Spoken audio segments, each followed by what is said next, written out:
नमस्कार. बातमी जनतेच्या कर्णधार न्यूज. मी तृतीयपंथी ॲडव्होकेट शिवानी सुरकार. देवाने दोन पंथ बनविले, पहिला स्त्री, दुसरा पुरुष आणि तिसरा तृतीयपंथी.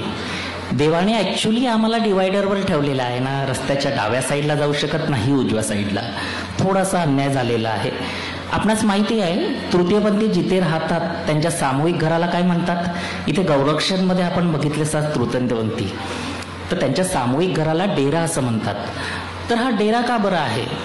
लहानपणापासनं आमच्या आईवडिलांना आमचे नातेवाईक, शेजारपाजारची लोक तुमचा मुलगा छक्का आहे, बायल्या आहे, रिबस आहे, मामू आहे, अशा विचित्र पदव्या देतात. त्यानंतर आमचे आईवडील आम्हाला घरून हाकलून लावतात, जावं तर जावं कुठे.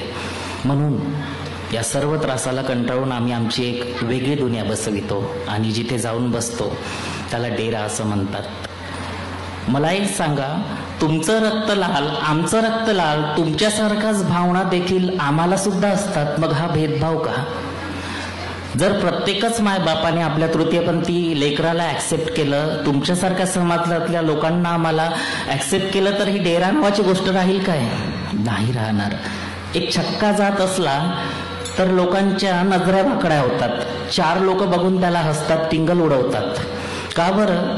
तुम्हाला असं वाटते काय की पुरुषांच्या देहामध्ये बंदिस्त झालेली एक स्त्री आहे ती? आम्ही वेगळं काही नाही करत, मधोमधी जन्मलेलो आहो. आम्हाला मुलींसारखं सजणं, मुलींसारखं नटणं, लिपस्टिक लावणं असं आवडतं. इथे उपस्थित सर्व महिलांनी किती सुंदर मेकअप केला, एकदा जोरदार टाळ्या त्यांच्यासाठी. आम्ही कसं राहतो हा व्यक्ती स्वातंत्र्याचा भाग आहे. आम्हाला देवाने जसं घडवलं तसं राहतो. पण आम्ही तर अंग प्रदर्शन नाही करत, साडी किंवा सलवारच घालतो. पण लोकांचे बोलणे का बरं ऐकायचे आम्ही? बाबासाहेबांनी एवढं सुंदर संविधान लिहिलं, त्यामध्ये लिहिलं पहिल्याच पेजवर प्रिएम्बलमध्ये, we the people of India having solemnly resolved to constitute the India into sovereign, secular, socialist, democratic republic and to secure its citizen. काय म्हटलं आहे? मानवजातीबद्दल, लिंगाबद्दल नाही म्हटलं आहे की तुम्ही स्त्री आहे, पुरुष आहे किंवा तृतीयपंथी आहे. आज बाबासाहेबांनी लिहिलेल्या संविधानामुळे आणि माझ्या आईवडिलांच्या पुण्याईमुळे आज मी भारतातली तिसरी आणि विदर्भातली प्रथम तृतीयपंथी वकील बनू शकले.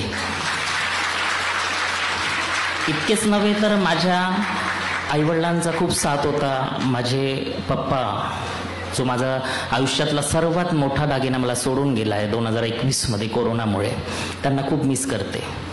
ही support me, he guide me, he was the most beautiful person in my life. त्यांच्यामुळे त्यांनी सपोर्ट केलं नसतं तर मी उभी नसती इथे. भारतातली पहिली तृतीयपंथी जिच्याजवळ 4 डिग्र्या आहे. आत्ताच एक नुकती गुड न्यूज मिळाली की लोक अदालत जजमध्ये माझं सिलेक्शन झालं. तर का बरं? हे माझ्या आईवडिलांमुळे.